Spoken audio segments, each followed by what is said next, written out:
m'appelle Eric Blé et puis je suis assistant coach des Rapaces de Gap. Pardon. Bon alors, qu'est-ce qu'on vient faire à Épinal? On vient déjeuner, on vient s'entraîner et après on prend la route pour Strasbourg cet après-midi. On a un match à 20 h ce soir et comme on n'avait pas d'hôtel, on vient faire un petit tour chez Aldo et voilà.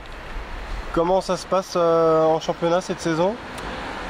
Bon, on est assez satisfait quand même de notre groupe, on est dans le top 5 et puis on bataille en ce moment avec nos blessés. On a pas mal de blessés dans l'équipe, donc c'est compliqué, mais on a un groupe solide malgré tout. Et puis voilà, on fait un début de saison qui est vraiment correct par rapport au niveau de la Ligue cette année, qui est vraiment élevé, quoi. Bon, ça doit vous manquer de ne plus venir à Épinal. On sait ce qui est devenu du sort du club. Oui, c'est vraiment dommage parce que c'est une terre de hockey.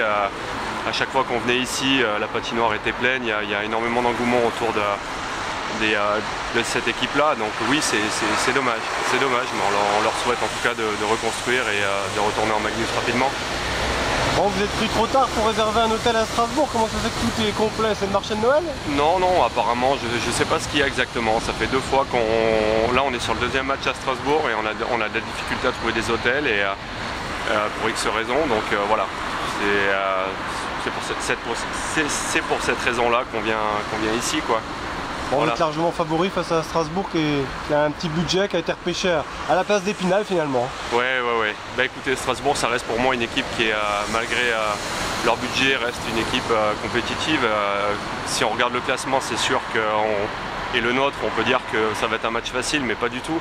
Ça fait 2 matchs qu'ils jouent contre Rouen et contre Amiens. Et ils perdent leur match simplement au 3e tiers. Ils menaient 3-2 à Rouen à la fin du 2e et il y avait 0-0 à la fin du 2e tiers à Amiens. Donc ça veut rien dire, il va falloir challenger. Et il ne faut pas oublier aussi que sur le match qu'on a fait chez eux, il a fallu attendre la dernière minute pour pouvoir gagner le match. Donc ce ne sera pas un match facile ce soir. Voilà, vigilance, et vous êtes naturellement en recherche de qualification pour les playoffs sans surprise. Hein. Ben voilà, c'est ça. Il faut qu'on arrive à gagner en constance et puis voilà, engranger des points.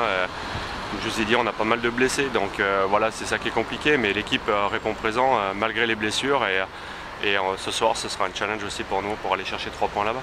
Pour conclure, est-ce que vous êtes embêté un petit peu par les barrages des gilets jaunes ou pour l'instant vous y échappez? Non, du tout. On n'a pas été embêté.